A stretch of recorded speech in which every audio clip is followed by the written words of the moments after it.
大少奶奶，把窗帘放下，外面冷，小心着凉了。啊！大少奶奶，我在跟你说话呢，听见没有？郭嬷嬷，算了，车里闷热，吹吹风也凉快。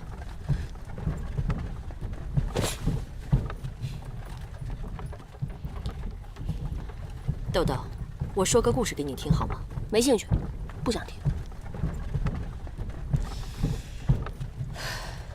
你爹说的没错，伯南从小就天资聪颖，7岁就考上了秀才，这是我和他爹心头最大的骄傲。但就在他8岁那年，一场坠楼的意外，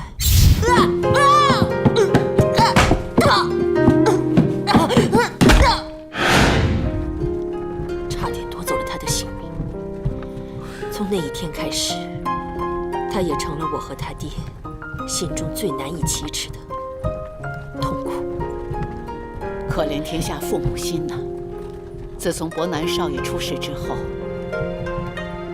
你公公婆婆的脸上从此就失去了笑容，尤其是你婆婆，因为她以为这一切都是她的错。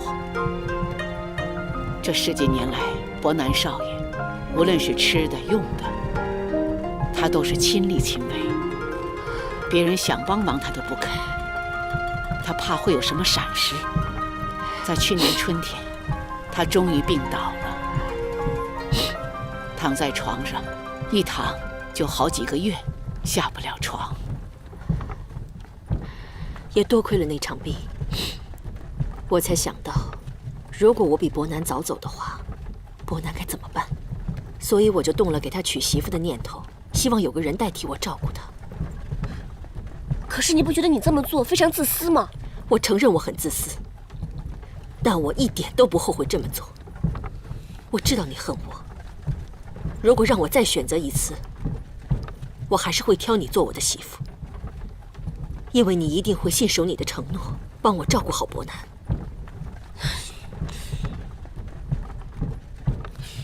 那如果说那个傻子讨厌我，他想把我赶走呢？如果他真的讨厌你，赶你走，我无话可说。我会亲手写下休书，那颗宝石戒指我也不会要了。好，君子一言，4万难追，就这么说定了。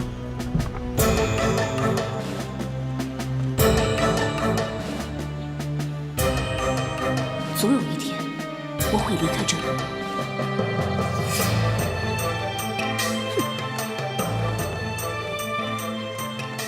小姐，你干嘛答应他？你没瞧见那丫头一肚子坏水。郭嬷嬷，你难道还不了解伯南的脾气？他连只蚂蚁都不舍得踩死，又怎么会把豆豆赶走呢？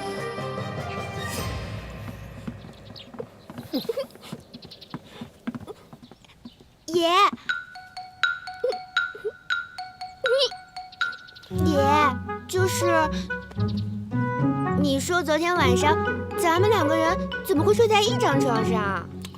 以前我听卖胭脂的花大娘说过，男的跟女的如果睡在一起的话，就会生出小宝宝。来了，这么快呢？我怎么没感觉呢？神仙姐姐，神仙姐姐回来了，娘真厉害，把神仙姐姐找回来了，太好了！少爷，伯南，少爷，没事吧，爷？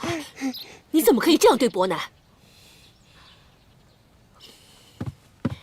去给伯南认个错。娘，你不要骂神仙姐姐，神仙姐姐在跟我玩，你不要骂她。好好好姐姐，我不骂他，不骂他啊。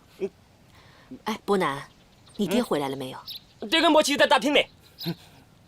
大大，伺候大少奶奶去换衣服，然后去给老爷请安。我不去，大大，姐姐，我去。大少奶奶，请。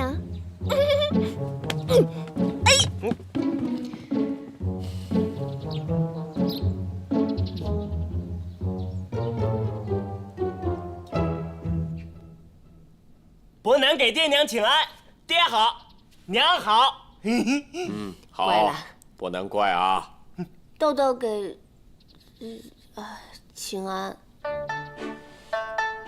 大少奶奶，你说什么？我听不太清楚，再说一遍。豆豆给沈庄主、沈夫人请安。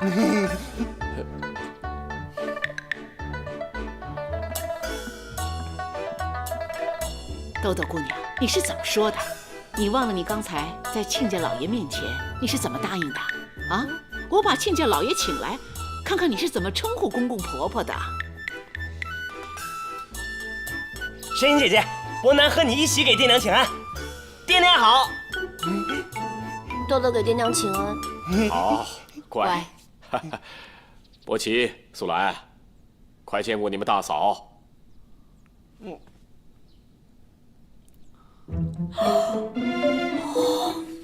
昨天骑在马上的那个人是你呀！大嫂好也，能为大哥大嫂尽绵薄之力，伯奇与有荣焉。掀你个头啊！素兰见过嫂嫂，哼，不敢当。大哥大嫂三生石上原注定，伯奇在此恭祝二位夫唱妇随，琴瑟和鸣啊！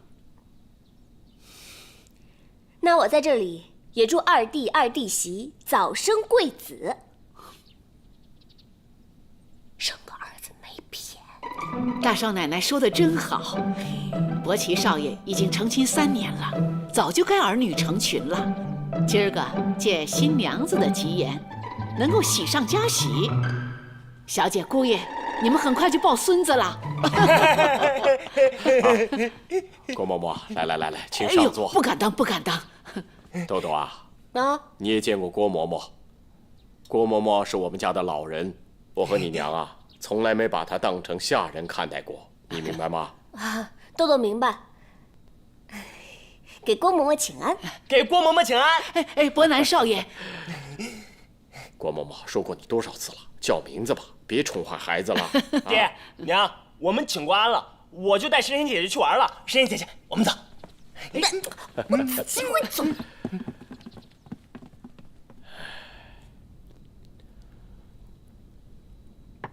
姑爷，你少喝一点酒。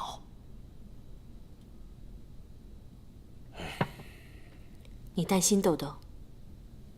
我沈祖光，养不愧于天，俯不作于人呐。没想到却为了伯南的婚事，我竟然撒下这弥天大谎啊！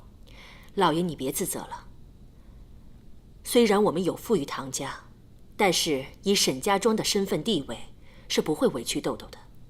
你放心，时间久了，他会明白我们的苦心的。是啊，俗话说得好，嫁鸡随鸡，嫁狗随狗，架条扁担抱着走。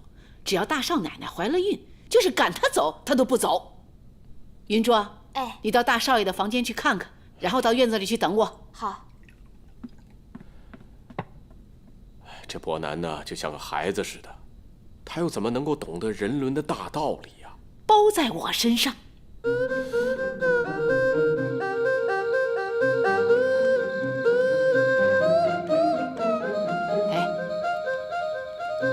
云珠，刚才你端茶到伯南少爷的房间，他们俩在干什么呀？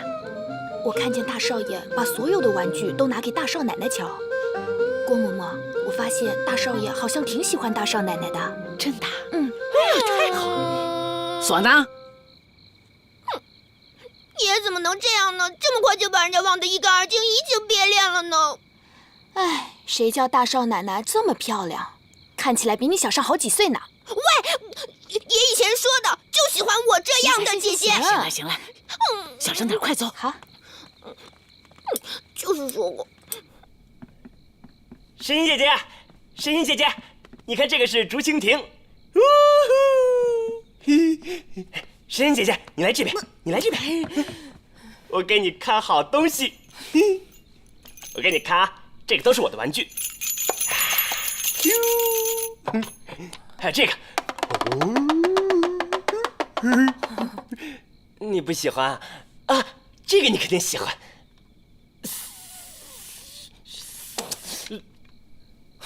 白痴，无聊。神仙姐姐，我再给你看我的好朋友，甜甜，她可好了。珊珊姐姐，你跟她一起玩，你跟她一起玩啊！我把它给你好吧？烦死了，吵死了！哎，大少奶奶，你这是干什么？伯南扔了，伯南都不要了。哎呦，我的小祖宗，你别扔了，把它全扔掉怎么办呢？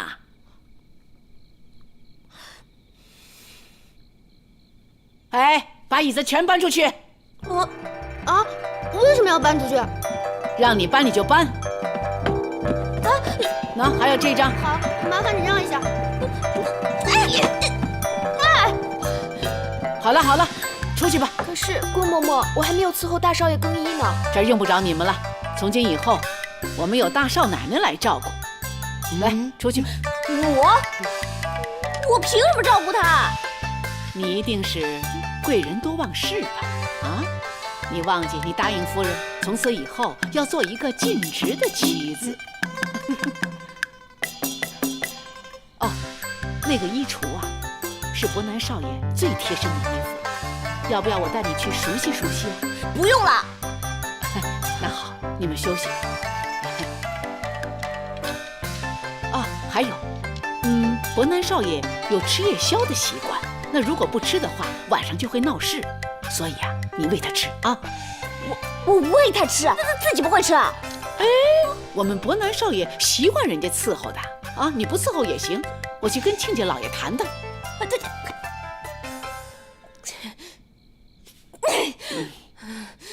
洗脸去。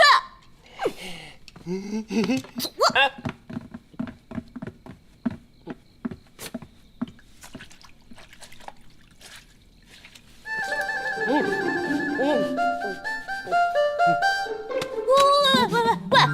你干嘛？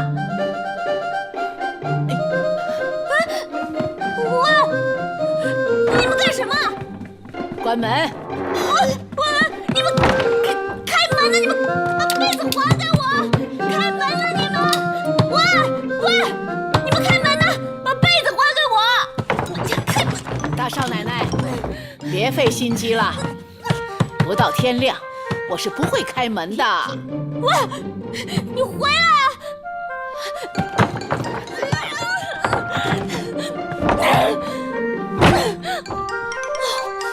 锁吧，你们都锁上吧！反正只有1年的时间，1年以后，我绝对会离开这个鬼地方的。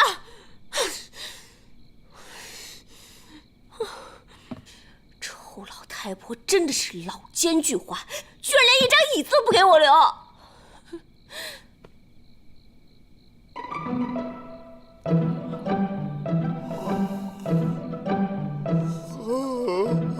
这傻子笨笨的，啥也不懂，跟他同床，应该不会有危险吧？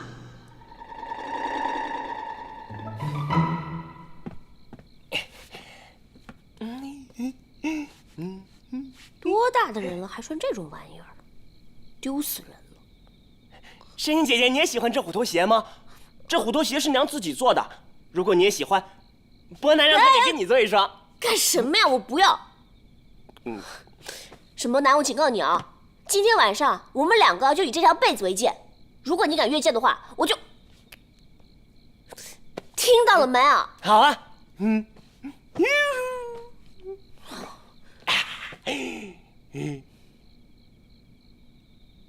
还不快睡！珊珊姐姐，你给我讲故事吧。讲什么故事啊？睡觉。我找娘去。哎，别去！我给你讲故事就是了。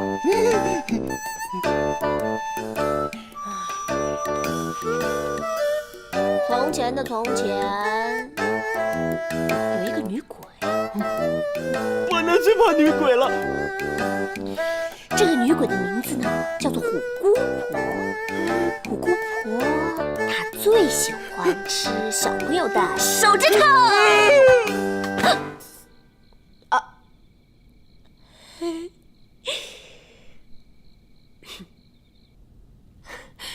郭嬷嬷，你真是聪明，这样也能想得到。我什么岁数了？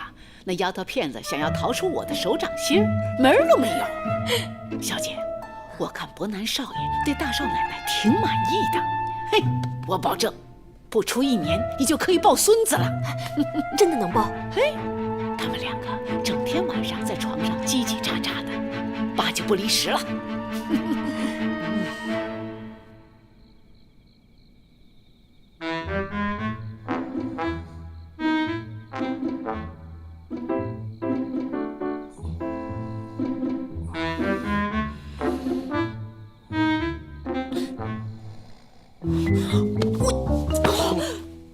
你居然敢越界，沈伯南！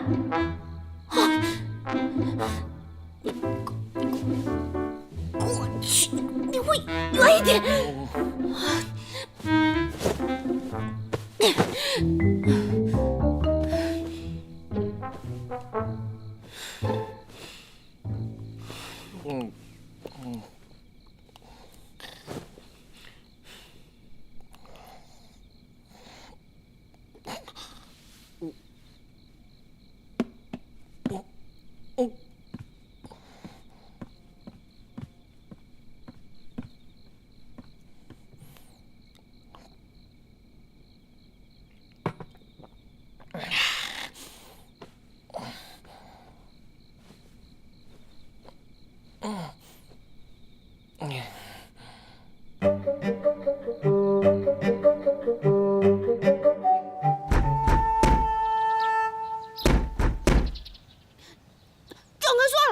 岳老爷不中用了，我竟然睡过头了。哎，怎么样？大少爷和大少奶奶醒了吗？没有，我一直在敲门，也都不理我的。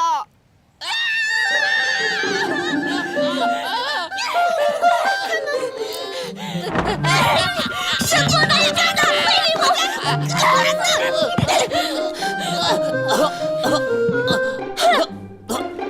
爷爷，你没事吧？以后不能让别的女人照顾你了，还得我来照顾你的。大大，你胡说什么？赶快梳洗，还要请安去呢。走。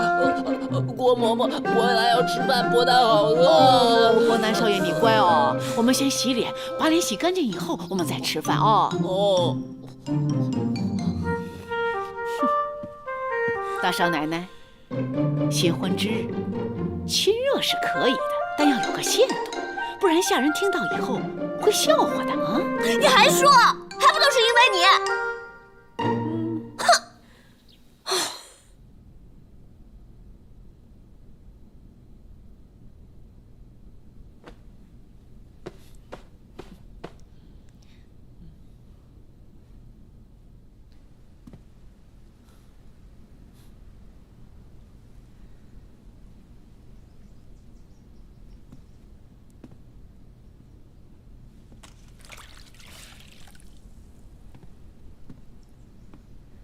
波奇，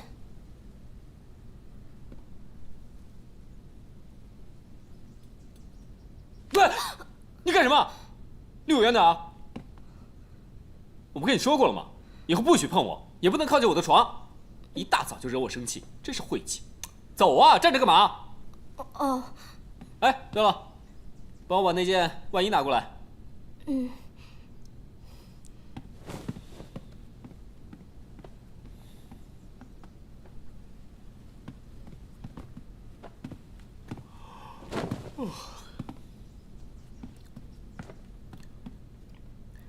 我腰带呢？哦。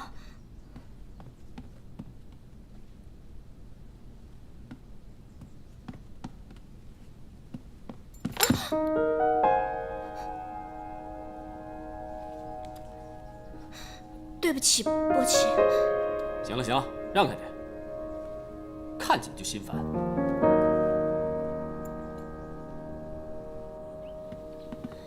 放桌上。相公，亲家来看你来了。好，唐夫子，慢点。哎呦慢点。唐夫子，你赶紧躺着，别起来，别起来啊！你要是这样，我都不好意思来看望你了。唐夫人，赶紧劝劝唐夫子吧，身子还没好，可别累着了啊！哎呀，相公，你就躺着吧，亲家又不是外人。哦，就是说我们是亲家，见面的机会多着呢。是啊。哟，快给亲家看座。哦，我们自己来啊，来，夫人，哎，来，坐，谢谢啊，夫人。唐某这次能够死里逃生，多亏了沈庄主、沈夫人慷慨赠药，唐某真是无以为报啊！唐夫子，你千万别这么说，救人一命还胜造7级浮屠，更何况咱们还是儿女亲家嘛！啊，对了，豆豆呢？他怎么没有跟你们一起回来？他一大早就陪伯南去参加进京赶考的学子们举办的诗会了，可能要到天黑才能回来。啊，原来如此，原来如此啊！唐大爷，该吃药了。万全啊，刚才你都听见了吧？我女婿啊，真是才华横溢，7步成诗。改天我一定要拜读一下他的大作啊！唐大爷，这7步成诗啊，我没听说过。我只知道医书上说，谁要是被毒蛇咬了，那7步必死。啊？吃药，吃药，吃药。很热啊，慢点啊。老爷早。二少爷早。哎，桂成啊，这几天咱们万宝斋的生意如何呀？回老爷，二少爷，这几日有几笔零星的首饰买卖，数量不多，而且价钱压得也很低。好在那批首饰的品级不高，我就做主给卖了。这是账本。啊，货到了，货到了，大家快出来搬货啊！来，搬货了啊！轻拿轻放啊，慢点。哎，您里边请。您得找时间跟老爷好好聊聊，再这么下去，咱万宝斋非得关门不可呀。此话怎讲？您瞧瞧，这么多稀罕玩意儿，哪样不让人开眼呢？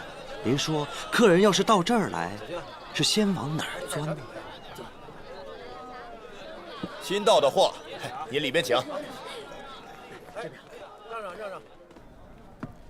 爹，爹，你有没有到对面的张家珠宝店去看看啊？有什么好看的？虽然是同行，但井水不犯河水，山头各自立足，何须去多管他人的闲事啊？话虽然是没错，可是张家珠宝店光是门面比我们万宝斋就大了不止1倍，经营项目更是五花八门，除了各式各样的奇珍异石之外，更有远从塞外运进来的皮草、貂绒、毛球、鹿茸、人参等等。那又如何啊？爹，我们万宝斋以前是京城最大的珠宝店，可自打从张家珠宝店开张了以后，我们的生意就一落千丈，孩儿担心再这么下去，万宝斋的前景堪忧啊！伯奇啊，做生意各凭本事，咱们有咱们的长处，张家有张家的特色，两家各有长短，你担心的事都是多余的。老爷，我听人家说，有人在幕后给张家珠宝店撑腰啊。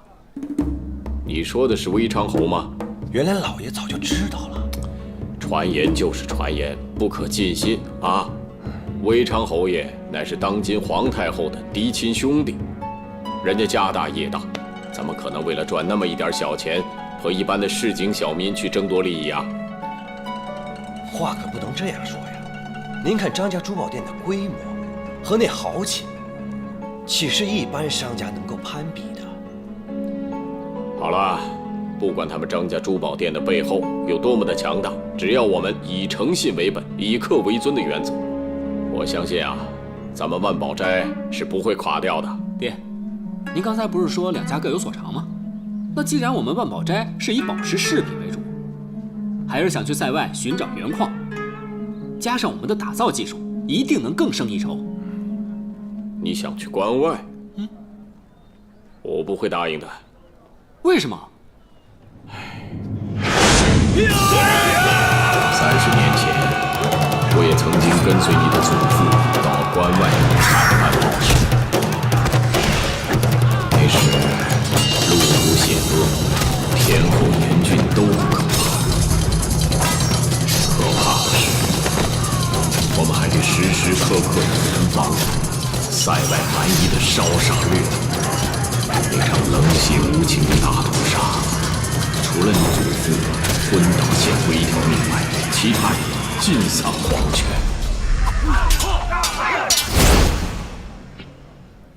伯奇，这就是为什么我要严格的要求你，学会如何辨识宝石的真伪，以精确的目光辨别真品。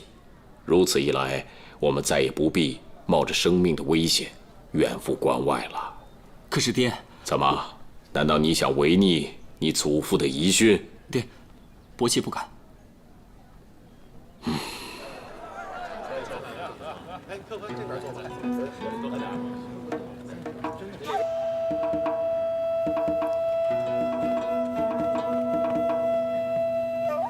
主子，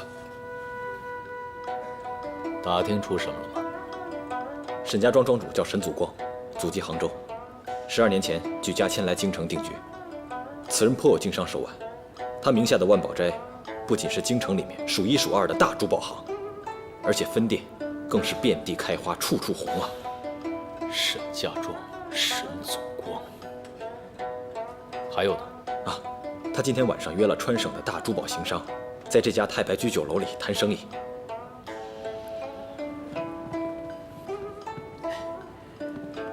沈少爷，这边请。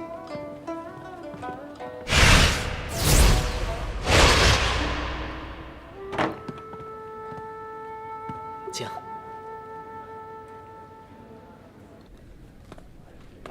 哎呦，二少爷，哎，您怎么来了？老爷呢？我爹临时有事来不了。这位是？哦，来，我来介绍，这位就是西北5省赫赫有名的珠宝行商赵金川赵员外。赵员外，这位就是我们万宝斋的邵东家。您别看邵东家年纪轻，可是在这个行当里，他可是响当当的人物啊。在下早就听说沈家庄有位天资过人的神童，今日一见，果然是风度翩翩，气宇不凡呐！幸会。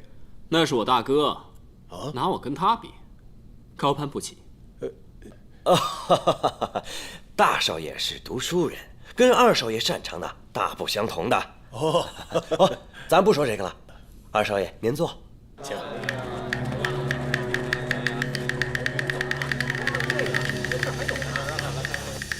听贵叔说，赵员外带了些稀罕的石头，在京城寻找买家。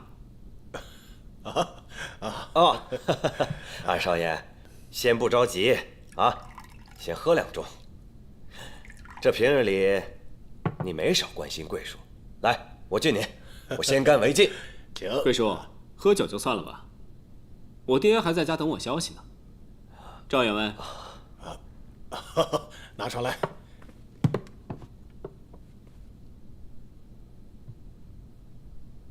这是我在云贵高原采来的宝石，二少爷，您看这光泽和成色，简直是没得说呀！哎，我敢打保票，你就是在关外也找不到这么好的货色了。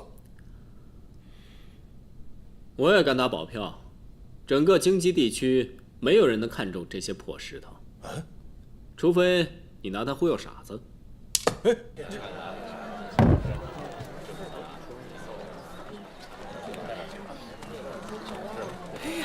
这姑娘是这么漂亮，谁呀？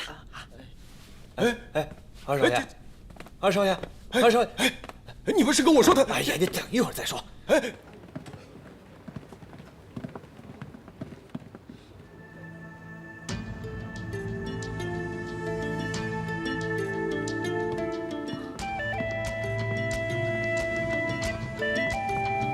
二少爷，这位柳絮姑娘现在在莲香阁挂牌卖艺。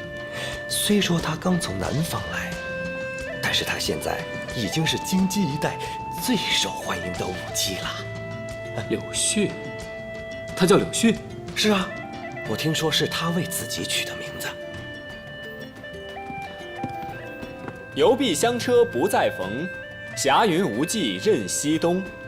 梨花院落融融月，柳絮池塘淡淡风。哎呦，二少爷，出口成章呢，不愧是我们万宝斋的邵东家。哎，二少爷，要不然这样，改天我让那个姓赵的就在这个莲香阁摆酒赔罪，哎，到时候我非逼着他把这最好的货色给端出来，怎么样？再说吧，我爹应该不会答应在这种地方谈生意的。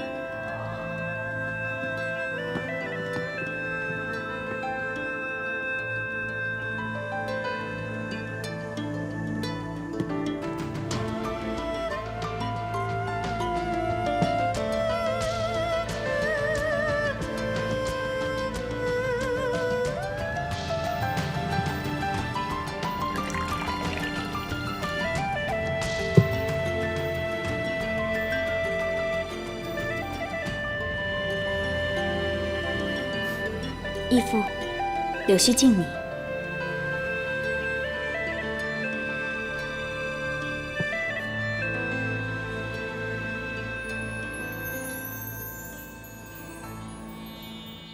撞那边，那边。没有，他跑了爷！快快快，我的大将军！要不是考虑到你爹的身体，我一定会把伯南是个傻子的真相说出来，看他们俩往哪儿搁。你敢？你要是敢说出去的话，当心我割了你的舌头！你就是凶我！神仙姐姐，姐姐，你看，伯南找到一只好大的蚂蚁。爷，这不是蚂蚁，这是蜜蜂。蜜蜂！你别再喊了，再喊的话，当心我把你舌头割下来。你居然敢这么对待我的爷！大大啊！哎呀！万全，你先回去吧，你替我照顾好我爹，还有盯着我娘，千万不要让他再去赌了，听到没有？你怎么办？我是谁啊？你就放心吧，总有一天我会让他们列队欢送我离开沈家庄的。啊？这可能吗？怎么不可能啊？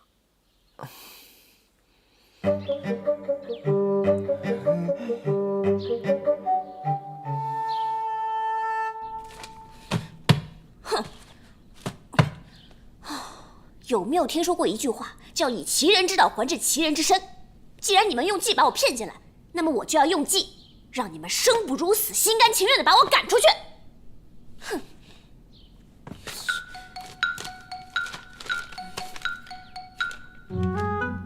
不顺父母，不顺父母，有道理哎！不顺父母，无子。切，女人又不是拿来给男人生孩子的工具，凭什么立这条规矩啊？我祝你早日断子绝孙！什么呀这是？淫荡，淫荡，这个好像不太行吧？哎，不过男人纳妾就不算淫荡了吗？真的是只许州官放火，不许百姓点灯啊！哼！多言，切，盗窃，妒，这是什么呀？这是神仙姐姐，神仙姐姐，神仙姐姐，你在哪儿？神仙姐姐，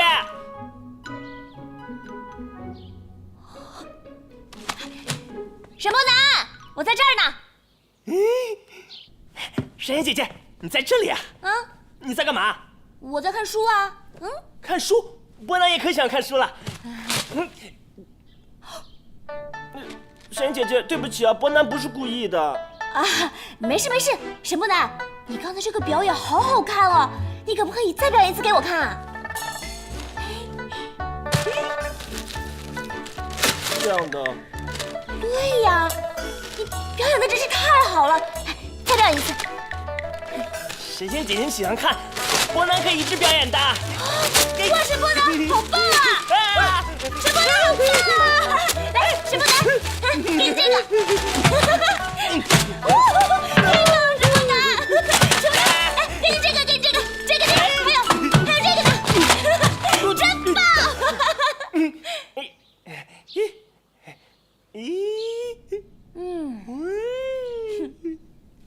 这幅呢，神仙姐姐，我写的。但是写的不太好看，重新写一下。哎。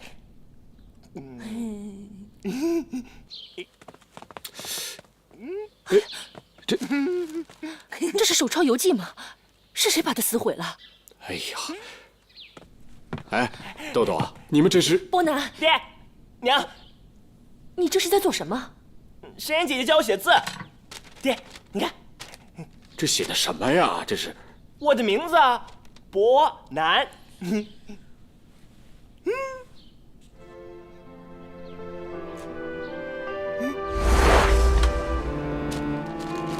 哎，爹看看啊，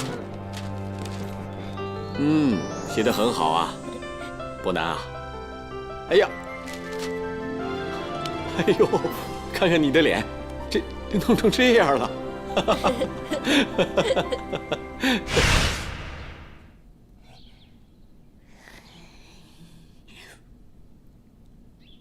爹，神仙姐姐教的是不是特别好？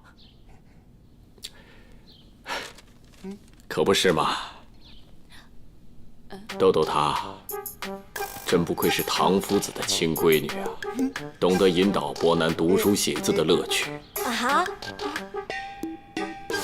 神仙姐姐，爹他夸你呢。不是的，爹，你看我把整个书房都弄成这个样子了，你应该怪我呀。好你个豆豆，想用这个办法让沈家休了你，休想！豆豆，你用心教导伯南，爹娘奖赏你还来不及呢，怎么会罚你呢？老爷，你说是不是？啊，是啊是啊，豆豆啊，爹真的要谢谢你了。香萍啊，我们走吧，别在这儿耽误豆豆的传道授业解惑也。啊，爹，啊，走吧，走。爹，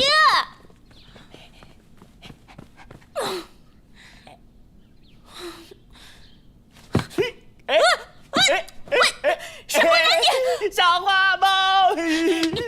你看我不收拾你！你给我站住！站住！别跑！你画我的脸是吧？郭嬷嬷，吩咐厨房一会儿做点酸梅汤，给大少爷送过去啊。好。哎，小姐，大少奶奶几乎都把书房毁了，你为什么没有责罚她，反而还帮她说话？嬷嬷，难道你没看出豆豆是故意的吗？啊，他那点心思瞒不了我，他不过是想惹我和老爷生气，把他给休了，好让他的心愿得逞。这死丫头的心眼还挺多的。自从伯南生病之后，很少看到老爷脸上面带笑容。刚刚他看到伯南在练字，高兴得连话都说不出来了。是啊，姑爷为了伯南少爷的病，这10几年来没有安宁过。我还看得出，伯南是真的喜欢豆豆，所以为了老爷，为了伯南，我绝对不会让豆豆走出沈家的大门。哼，他想要那休书啊，哼，是做梦。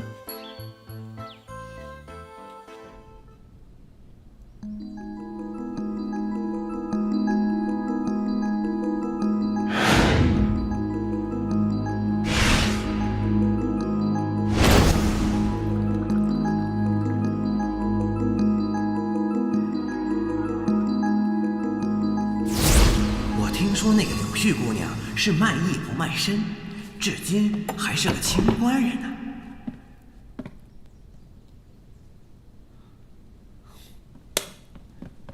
哎，伯奇，你拿我的嫁妆要干什么？什么你的我的？出嫁从夫道理，你懂不懂啊？让开！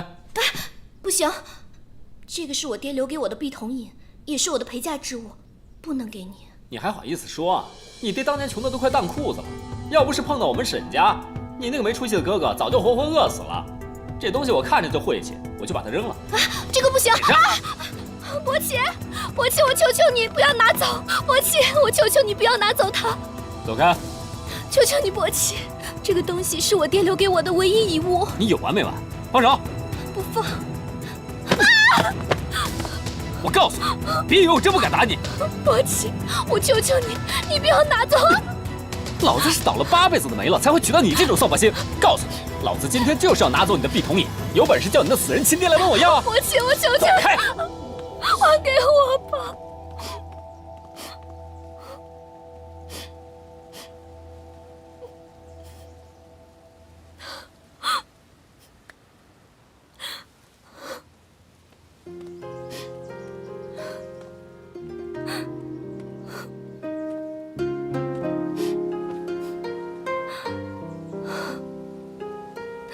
爹，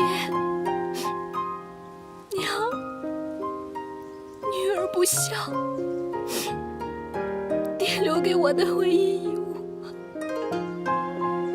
没能保住。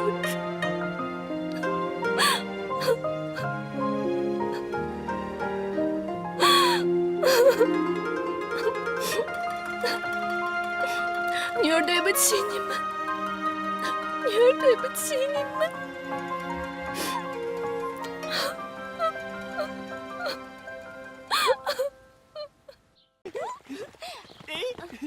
诗妍姐姐，诗妍姐姐，诗妍姐姐，我在后面，我在这后面。诗妍姐姐，我不玩了。诗妍姐姐，你为什么不玩了？你还没抓到伯南呢。我累了，你有完没完啊？我累了。哎，诗妍姐姐，那我们玩捉迷藏。你闭上眼睛，在这儿等，稍等一下，伯南马上就好。诗妍姐姐，你不许偷看哦，闭好了。我也去对面了。诗妍姐姐还不能睁眼哦。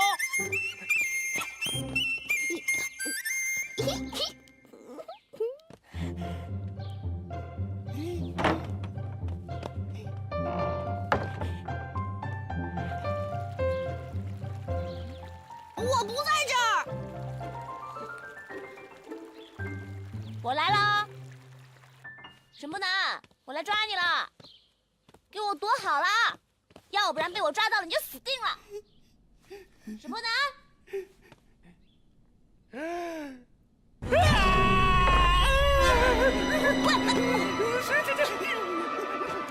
你干嘛呀，沈不南？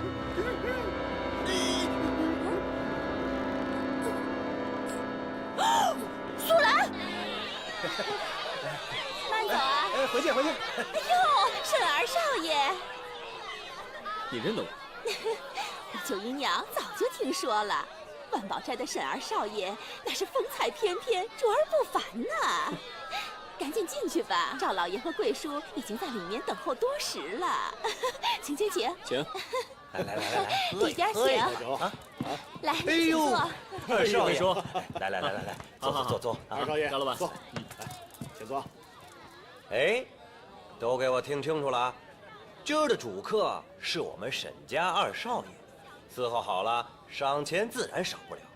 要是我们家二少爷不满意，那我可就我扒了你的衣服！讨厌！快，给二少爷满上，倒酒，给您喝。来，沈二少爷，我敬您一杯。好。哎，这个钱你们拿着，别来烦我了啊！多谢二少爷，多谢二少爷。二少爷，您要是不满意的话，咱们再换几个。不用了，你们玩你们的，我没事。好，来，倒酒，干一杯，来，干杯！干！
水来了！水呢？水就在这里。刚才还好多的。让你做点小事都做不好。真是。苏兰，我帮你擦擦啊。不用，没事，我帮你擦一下。苏兰，你手怎么会这样子啊？被谁打的？谁下的狠手？我一定要告诉娘，让她去抓这个坏人。娘，不要，大哥，大哥，哎，苏兰，求求你，千万不能跟娘说。为什么？反正就是不能跟娘说了。你都被打成这个样子了，为什么不让娘知道？嫂子，请你不要逼我了。要乖，就怪苏兰命苦。嗯，这句话好像在哪儿听到过，这么熟悉。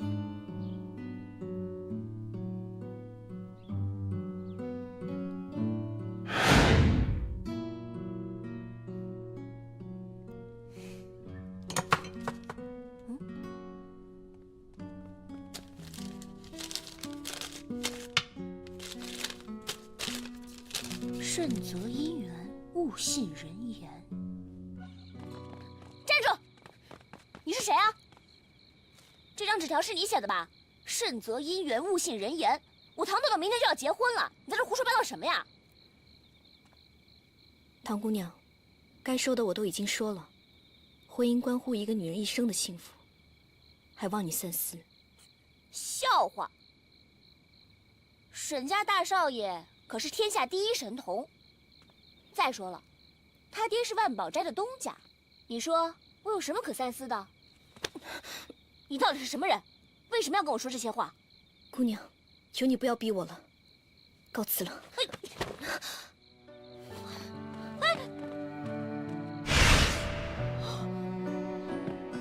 是你啊！那天的那个人是你，终究还是被你认出来了。如果不是你那一句千万不要逼我了，我也不会认出是你的。那天我以为你是妒忌我的好运，想从中搞破坏，可是没想到。但是你没有听说过一句话吗？送佛送到西，你既然都来了，为什么不把话说清楚呢？害得我现在后悔莫及。对不起啊，嫂子。你不要再哭了，要是哭有用的话，我肯定会哭得比你还要大声。你有什么比我更惨的吗？我嫁给一个傻子我都没有哭。你不要哭了。你刚才为什么要上吊啊？对啊对啊，你为什么要上吊？上吊可怕了。是伯奇，他拿走了我的碧铜椅，那个是我爹留给我的唯一遗物。如果没有他，我也不想活了。所以说，你身上的伤也是他打的？真的是太过分了！他竟然敢打女人！苏兰，伯奇打你啊！我告诉娘，让娘打他！哎呀，你们都藏在这儿了，我就说我找不到了呢。哎，二少奶奶，我刚才听到一个消息，说伯奇去莲香阁和一大堆女人鬼混去了。啊？和女人鬼混？很好玩吗？伯南也要跟女人鬼混。你闭嘴！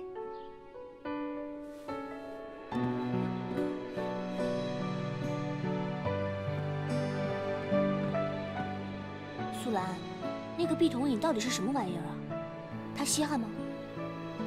碧铜椅是我爹生前最喜爱的宝贝，对苏兰而言，它比我的生命还要重要。所以如今，苏兰没有保护好碧铜椅，才要一死以谢先父。这个沈伯奇真是太过分了，居然把你爹送给你的遗物拿去送给别的女人，真的不是人。不是人，是小狗。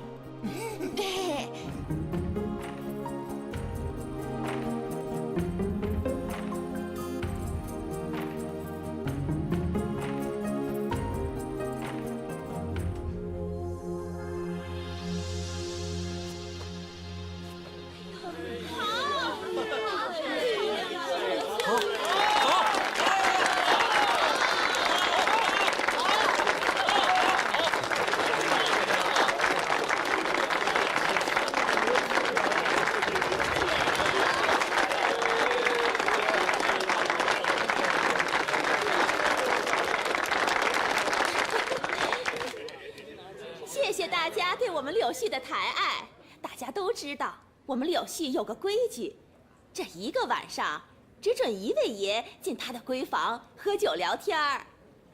那就请各位爷下注吧。九姨娘，今天晚上柳絮姑娘要陪我喝杯酒，那这锭银子就是她的了。哎呦，贾老爷，您出手可真阔呀！一锭银子有什么稀罕的？九姨娘，我出5000两银票。哎呦，我这还有可以留足的。不急不急，待会儿我还要先问问柳絮姑娘。哎，等一下，我下注。你走啊！我下注。哎呦，我这可是祖传的宝贝。哎，二少爷，您就不打算到柳絮姑娘的香闺里去会会她？九姨娘，过来一下。是二少爷来啦。爷，麻烦你把这个锦盒交给柳絮姑娘。好。柳絮呀，这些都是公子哥们拿的礼物，赶紧过来看看吧。啊！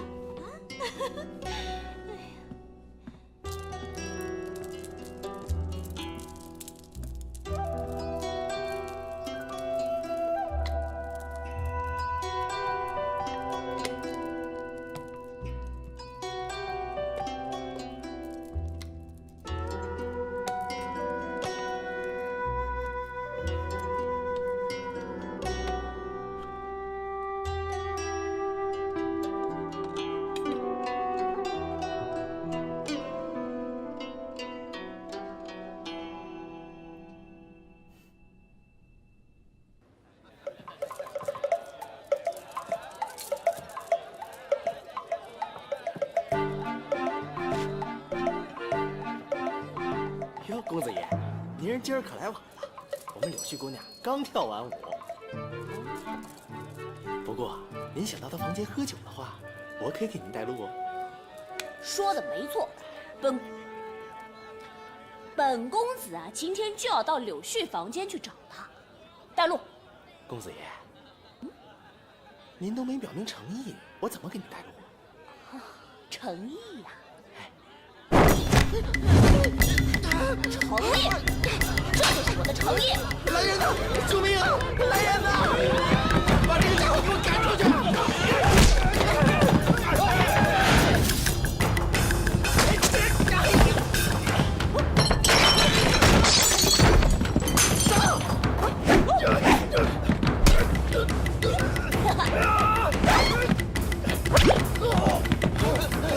给我打！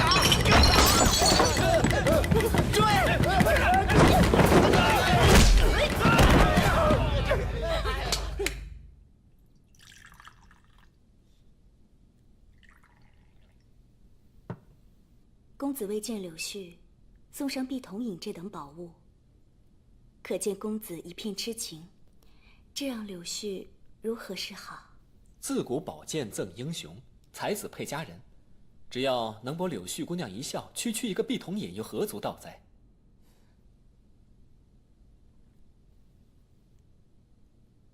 碧桶十座象鼻弯，白酒微带何辛苦？公子，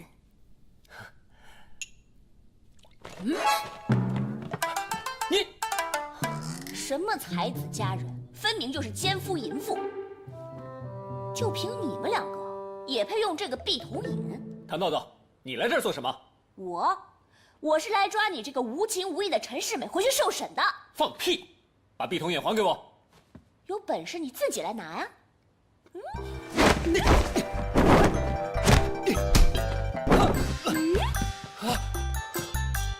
唐豆豆，你别太过分了，再不把碧铜饮还给我，小心我打你了！你打我呀！来，打！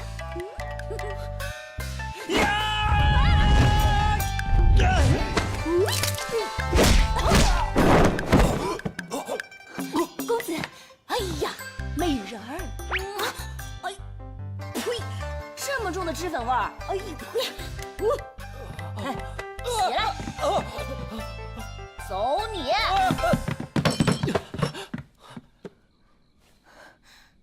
喂，你傻了呀？说话呀！跟苏兰道歉，说你错了。快道歉！别以为他们俩给你撑腰，我今天就治不了你。等他们走了以后看好了。看好什么呀？你赶紧道歉！走开，你傻子！沈伯奇，你到底是不是男人啊？欺软怕硬，本姑娘今天就要替天行道，让你尝尝被打的滋味。仙姐姐，让我来。啊！我急，我饶不了你！你干什么？什么来？使劲打！使劲！大哥，不要再打了！我求求你，不要再打了！素兰，你怎么还帮他说话呀？看他这个时候，他怎么不觉得你受不了呢？我气真的会受不了的。干嘛？你住手啊！郭嬷嬷，我在替天行道。别打了！伯奇少爷是你的亲弟弟，你干嘛打他呀？为什么不能打他？你看看，伯奇都把苏兰打成什么样子了啊！凭什么他可以打人，我们就不能教训他？你住口！哎，你放开他呀！哎，你谁也不能拦着你！哎呀，非要教训他不可！哎呀！哎，姑爷，那个豆豆啊，他左一脚右一拳的就往伯奇少爷身上送，我就是要去劝他，他连我这老太婆都打了。我这老太婆倒是不要紧，哎呦，哎呀，可是你得为伯奇少爷做主啊！伯奇少爷，你怎么样啊？啊，怎么样？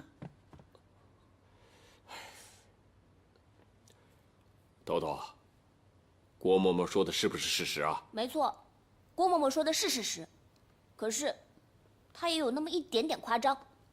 是我打了伯奇，那是因为他该打。放肆！我们沈家自有我跟你娘在做主，就算伯奇有错，你也不该滥用私刑。老爷，你先别发火，我相信豆豆是个明白事理的人，咱们还是问清楚了再说。爹娘，你们今天一定要替孩儿讨回一个公道，否则我死也不敢。哎呦，伯奇少爷，你要不要紧呢？老爷，你看看，你看他下手有多重啊！他拼命往死里打呀！姑爷，您今天一定要给他做主啊，不然你让伯奇少爷在这个家怎么待呀？豆豆，我再问你一次，你到底有没有打伯奇？我打了，但是我再说一遍，我打他，那是因为他该打。你，哎呀，长嫂如母，但是你也不能够随便就打人吧？再说他还是你二叔啊！爹，你们一定要替我讨回公道啊！他今天敢打我跟郭嬷嬷，说不定明天就敢打您跟娘了。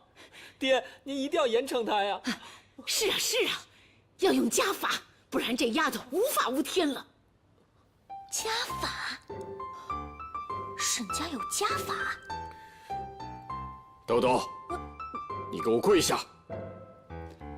跪就跪，最好一气之下把我赶出沈家庄。那我就真的谢谢老天爷，谢谢观音菩萨，谢谢各路神仙，把我脱离苦海。不行，不行不行不行！石英姐姐，你快起来！你放手！爹娘，石英姐姐是好人，你不要欺负她。什么好人？你懂什么是好人吗？他不分青红皂白把我打成这个样子，他简直是禽兽不如。我问你，比禽兽还不如那是什么？反正就不是人就对了。那你更不是人，我还看你打苏兰呢。你闭嘴！这究竟怎么回事啊？爹，我没有，他胡说八道。苏兰，伯奇他究竟有没有动手打你？你说话呀！过来，苏兰。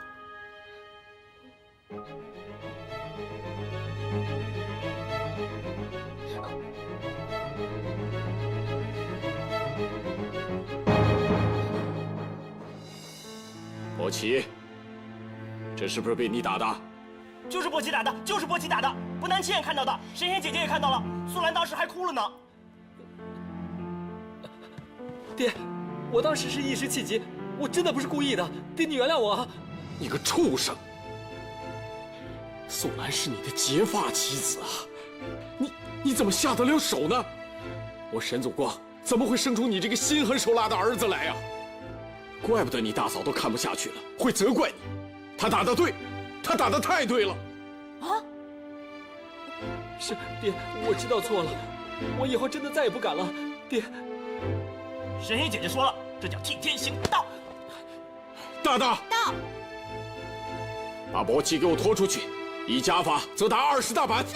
爹，原谅我，我以后真的不敢了。爹，对不起了爷，走，原谅我。走来。郭嬷嬷，救我！郭嬷嬷，姑爷，伯奇少爷身子这么弱，怎么受得了这20大板呢？我求你，看在我这个老太婆的份上，你饶了他，我给你磕头了。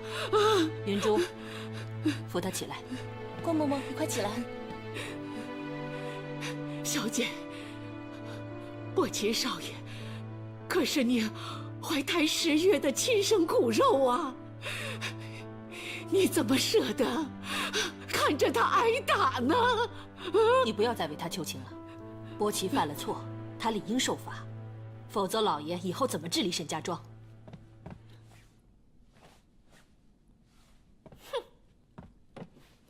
对不起了，二少爷。我让你有人没人欺负他，我替我的姨报仇。我看你以后还敢不敢再欺负我的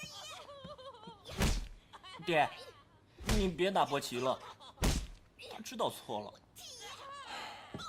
伯南啊，伯奇做错了事就该受到惩罚，你明白吗？哦。可是爹，神仙姐姐又没做错事，为什么她要跪着？那你也要受罚。啊，豆豆，来，快起来！哎呀，快起来！哎呀，是爹错怪你了。要不是你为素兰抱不平啊，我跟你娘一直都不知道素兰在咱们家受了这么多的委屈啊。啊，不是，爹，是我打的伯奇。是我的错，你应该要惩罚我，你应该给我用家法的。就算是把我逐出沈家庄，我也无怨无悔。你一定要惩罚我。这次真是多亏了豆豆，长嫂如母，伯奇犯了错，你尽管惩罚他，我们呢是不会怪你的。是啊。报告老爷，我打完了。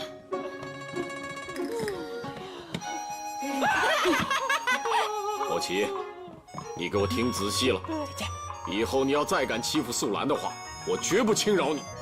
我知道了，爹，我以后再也不敢了。从今天开始，禁足7日，不准出门。是。神仙姐姐，伯南这次替天行道，还行吧？闭嘴！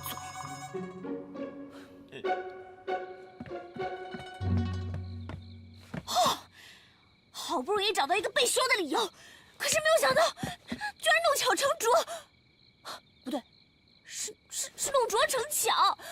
真让服了，气死了！神仙姐姐，不是，这橘子，你自己吃吧，最好吃死你，免得来烦我。我再吃，可甜了，你吃。哎呀，你烦死了！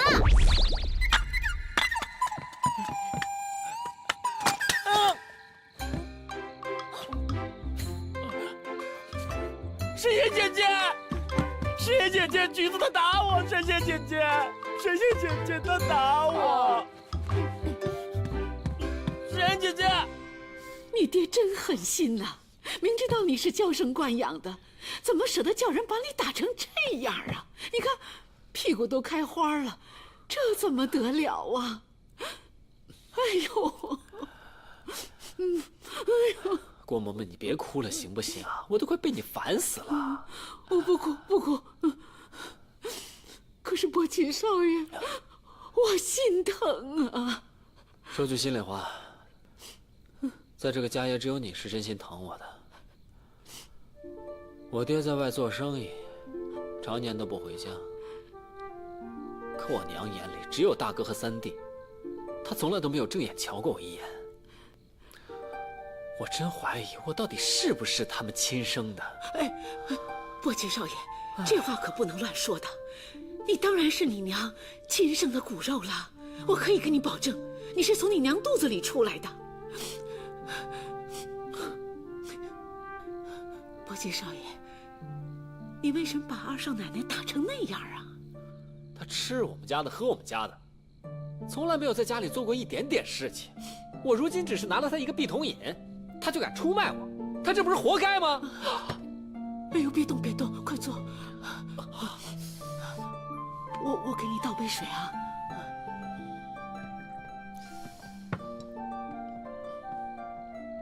你还敢进来？看我被打成这样，你开心了吧？你给我滚出去！不是我见你一次打你一次，不信你就试试。小声点，小声点，别让你爹听到了。药我已经煎好了，先把药喝了吧。郭嬷嬷，你让他离我远点，我看到他就恶心，我什么都吃不下。还是我来吧。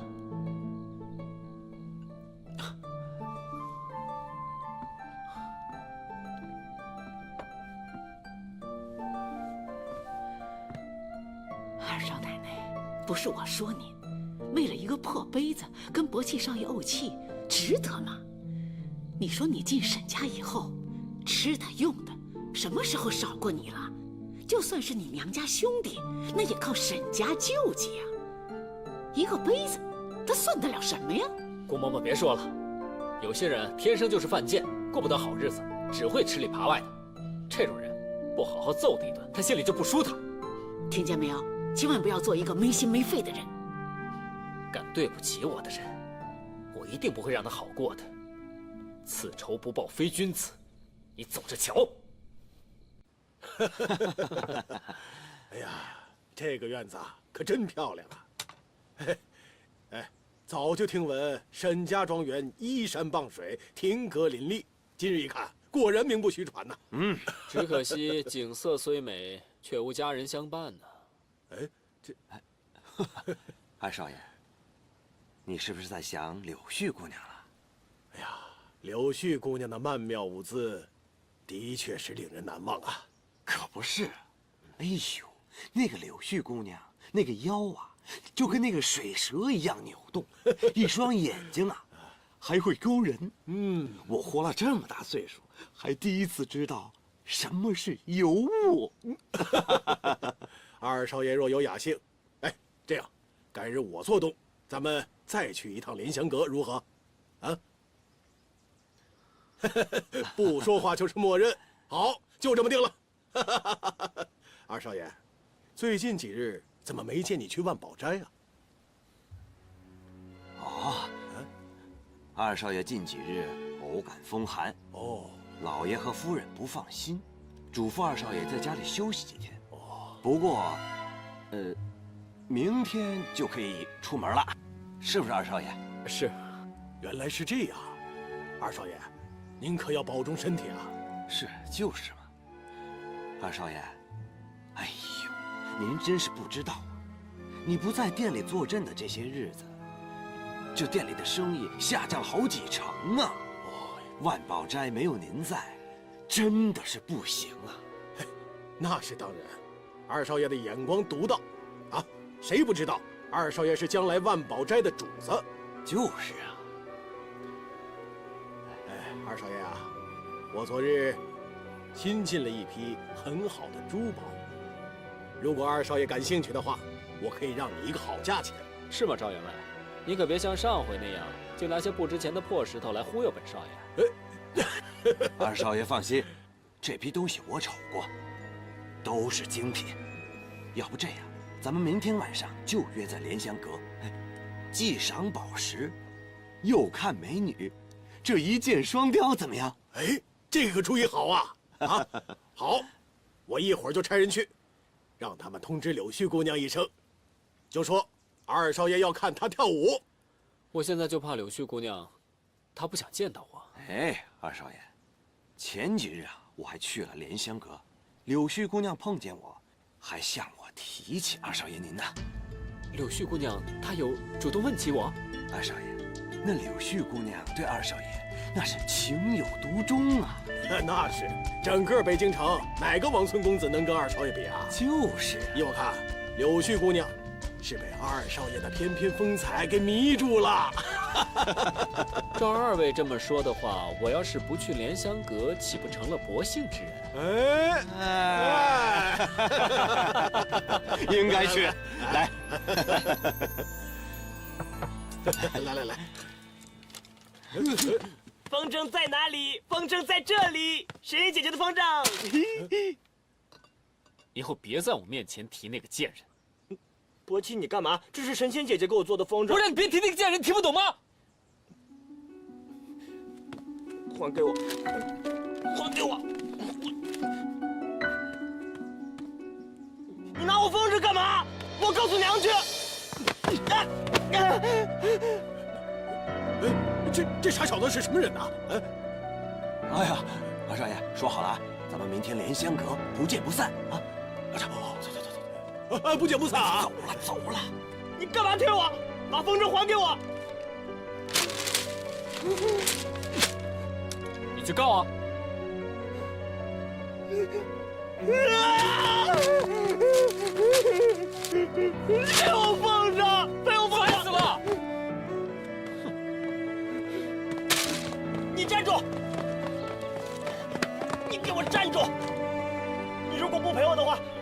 就要替天行道了。走开！伯南，你干什么？娘，伯奇把我的风筝打成这样，他还打我。你看，伯奇，你真是太过分了。伯南是你哥哥，你竟然目无兄长，以下犯上，你是不是想造反呢？要不是他挑衅，我怎么会动手打他？你还这样说？就算伯南再无理取闹又怎么样？你不能让着他点吗？全家人都知道伯南什么情况，个个都能忍，你这个当弟弟的就忍不得？忍！我到底要忍到什么时候？你和爹不分是非，不分黑白，处处维护这个傻子，我早就不想忍了。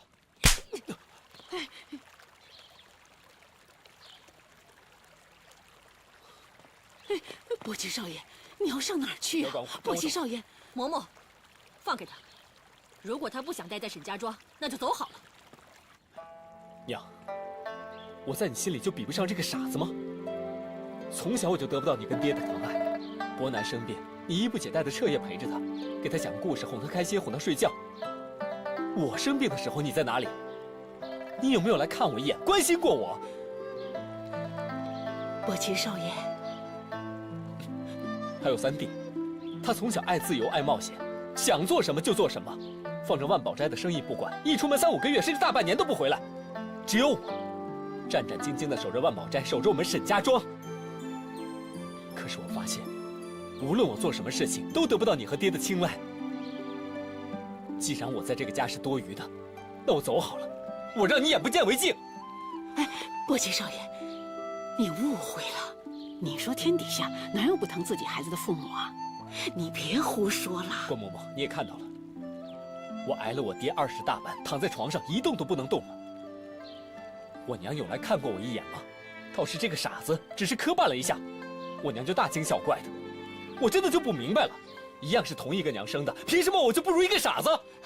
伯奇少爷，你少说几句吧。郭嬷嬷，你让他说，你还有什么不满意的，全都说出来。娘，我只问你一句，我跟这个傻子，你到底选谁？伯奇少爷，你胡说什么？你和伯南少爷都是你娘生的，你让他怎么选呢？他2个都要，2个都疼啊！有他没我，有我没他。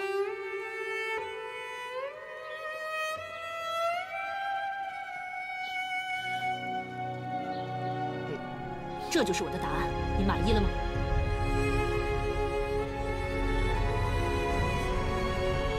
伯奇少爷，伯奇。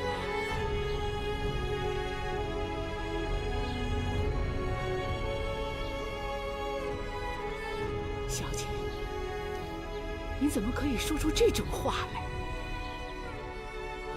伯奇少爷，他会多伤心呢。伯南乖啊，娘叫豆豆再帮你做一只风筝，好不好啊？来。嗯。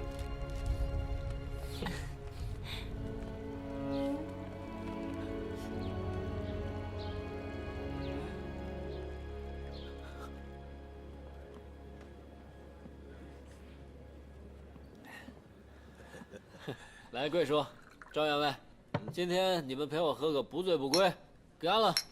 哎，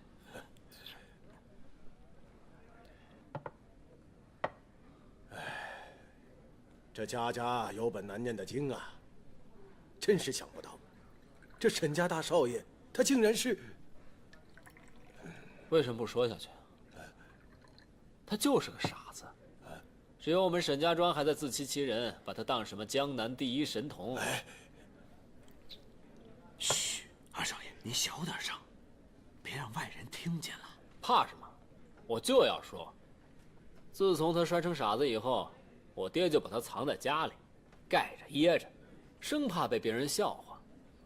哼，我今天就是要让所有人都知道，沈家庄的大少爷早就是个废人了。哎呀，二少爷，哼，坐。坐。哎呦，二少爷，您干嘛要这样呢？二少爷，别这样。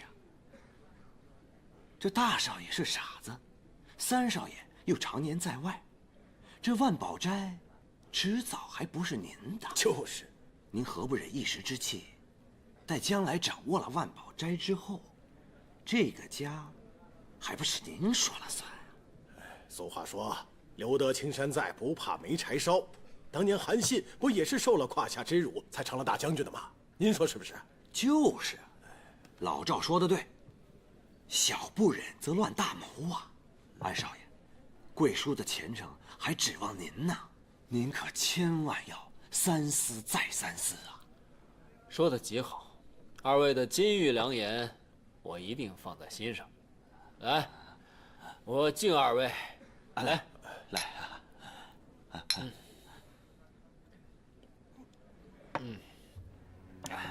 哎，依我看啊，只要二少爷能做成两单大生意，我相信令尊大人日后一定能另眼看待您啊。那是。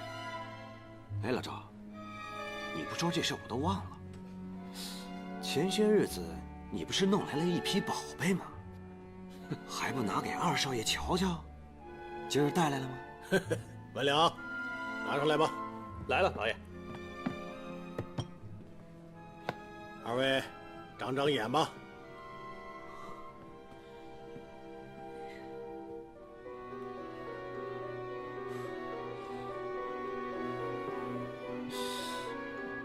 我说老赵，你这批货可是价值连城的宝贝呀，哪儿弄的？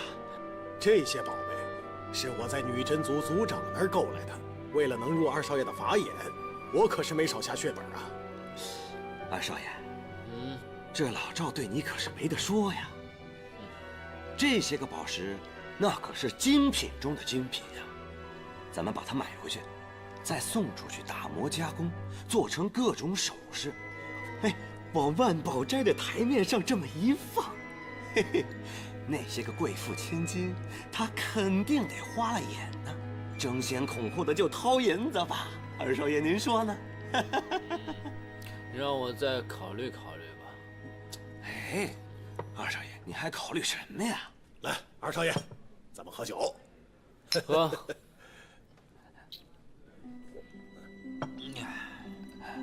二少爷，我倒想起一件事儿来。前些日子，户部的王大人委托咱们帮他买一批上等的翡翠和鸡血石，老爷已经答应先帮他们去找货，这不是天意吗？那好吧，赵员外，这批宝石我全买下了。老赵听见没有？二少爷说了，照单全拿。你这价钱可得开公道了啊！这单生意要是做成了，将来二少爷当家做主，你肯定会不愁吃穿，肥得流油啊！看你这话说的，我能挣人家二少爷的钱吗？啊，二少爷拿我当朋友，那是我前世修来的福分。这样，这个数怎么样？高不高？哎，我当时购来的时候就是这个价钱，今天我分文不挣，把它让给二少爷了。够意思。贵叔，哎，拿笔来。哎，来，咱们喝酒啊！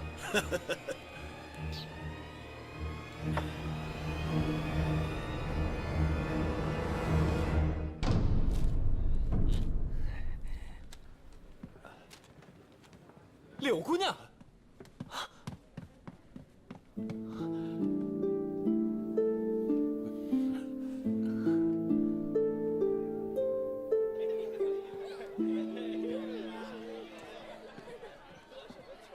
二少爷，苏信义老板。哦，原来阁下就是这几年来声名鹊起，在外行商苏信义苏大老板。失敬失敬啊！好说好说，来，请坐。啊，请。二少爷，您太过客气了。若不是旭儿牵线，我也无缘得识是二少爷啊。旭儿，承蒙苏老板不弃，收柳絮为义女，大恩大德，今生难报。义父，柳絮敬您一杯。苏老板，我也敬您一杯。恭祝二位成就了一段父女情缘。来，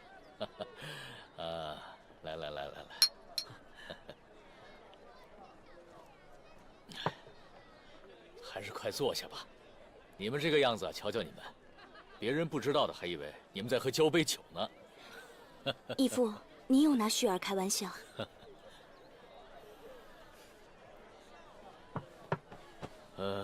我呢，常年在关外行商，一年只有数月留在京城。二少爷，雪儿以后还要麻烦你多多关照啊。伯奇一定不负使命。对了，苏老板，您常年在外走动，是不是对塞外的风情知之甚深啊？这个略知一二。关外不比咱们中原，放眼望去，遍地黄沙，一望无际，稍不留神，整个商队就会被淹没在大漠的风暴之下。想起来真是令人心有余悸啊！哎，不知道二少爷，你是否有这种面对生死存亡的经验呢？心向往之，但家父有令，沈家子女不得踏足关外。已知伯奇往生20余载，实乃人生一大憾事。大丈夫读万卷书，行万里路，出了关外，方知天下之大，无奇不有。像是敦煌的莫高窟，张掖的大佛寺，甘肃的天池、月牙泉，皆是令人赞叹的鬼斧神工之作。二少爷若是有机会，千万要去亲自看看，这才不枉此生啊！苏老板，您学识之渊博，真是让伯奇叹服。希望能有这么一天吧。雪儿啊，义父送给你的那个瓷杯，你喜欢吗？那只瓷杯图案精美，可是画工略显粗糙了些。柳姑娘，之前伯奇本想把那个碧铜饮赠予姑娘，可是弄巧成拙，真是羞愧难当啊。区区一个酒杯，何足挂齿。雪儿，别再为难沈二少爷了。我那里还有一只西式的犀角杯，最适合饮用美酒。改日我派人给你送过来。多谢义父。柳姑娘，我这有块翡翠玉石，就当是赔罪了，还望柳姑娘务必收下。哎，等等，怎么了？这有什么不对吗？二少爷，你这块不过是一块染色的石头，根本一文不值。